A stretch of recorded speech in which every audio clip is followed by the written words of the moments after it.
సుప్రీంకోర్టులో శబరిమలకి సంబంధించి ఇందిరా జైసింగ్ వాదనలు వినిపించింది.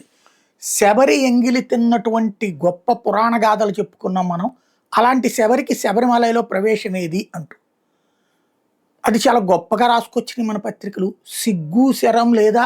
అసలు జర్నలిస్టులకి, జర్నలిజం చేసే వాళ్ళకి హిందుత్వ వ్యవహారాలు తెలియదా? పురాణాలు తెలియవా? శబరి వృద్ధురాల్ని శబరిమలలోకి రావద్దని ఎవడు చెప్పాడు? అలాగే యుక్త బాల్య వయసులో ఉన్నటువంటి ఆడపిల్లలు రావద్దని ఎవరు చెప్పారు? ఎవరు చెప్పలేదే. ఏ మహిళ తనంతట తనే వెళ్ళటలేదు ఆ సంప్రదాయాలకు అనుగుణంగా.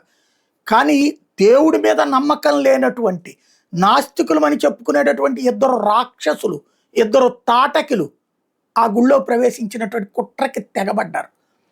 అది గొప్ప స్వతంత్రం అని చెప్పుకునేటటువంటి వాళ్ళు నిజంగా దమ్ముంటే మసీదులోకి వెళ్ళి ప్రార్థనలు చేయండి, అక్కడికి వెళ్ళి కూర్చోండి, ఊరుకుంటారేమో చూద్దాం. ఒకళ్ళ మత వ్యవహారాలలో, సంప్రదాయాలలో ఎందుకు ఇంతగా హిందూ సంప్రదాయాల మీద సుప్రీంకోర్టు వేదికగా కూడా విషయం చెబుతున్నారు, అరాచకంగా మాట్లాడుతున్నారు, అరాచకంగా చేస్తున్నారు. ఈవెన్ ముస్లిం సంప్రదాయంలో వాళ్ళ సంప్రదాయం ప్రకారం వాళ్ళు ఉండనివ్వండి. అదే సందర్భంలో వాళ్ళకి సంబంధించిన బురకా మీదనో లేకపోతే హిజాబ్ మీదనో ఏమన్నా వీళ్ళు మాట్లాడగలుగుతారా? లేదు. ఒక్క హిందూ సంప్రదాయాల మీదనే బురద చల్లడం దగ్గర నుంచి నీచాతి నీచంగా వక్రీకరించడం, చివరికి నిన్న విద్వేష ప్రసంగాల సందర్భాన్ని అడ్డుపెట్టుకుని కూడా హిందువులనే హింసించాలని. ఇప్పుడు నీ దేవుడే కాదు అని చెప్పడం తప్పు కాదు, అట్టెట్ట అంటా ఇయ్యా అన్నటువంటి హిందువు తప్పు అవుతున్నాడు.